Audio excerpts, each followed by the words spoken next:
Welcome. In this quick video, we're going to show you how to replace your grinding lens in your Z4 welding grinding respirator. First, you want to flip that visor open, and that gives you access to the knobs that hold that lens in place.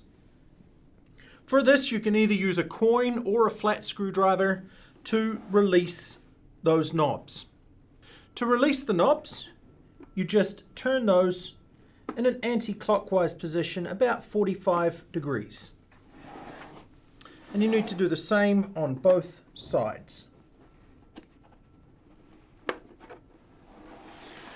Once those have released, that will allow that lens to pop out of the two locators on the bottom corners of that lens.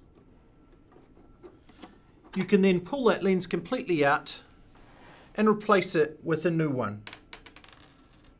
To put the lens back on, you first want to make sure you've peeled the protective film off. Then center the lens on the locator in the center of the lens down the bottom, and then locate the two locators on either sides of the lens into the little slots on the Z4. Then you can position the knobs and, using your coin or flat screwdriver, twist those in a clockwise position about 45 degrees to lock that back in position.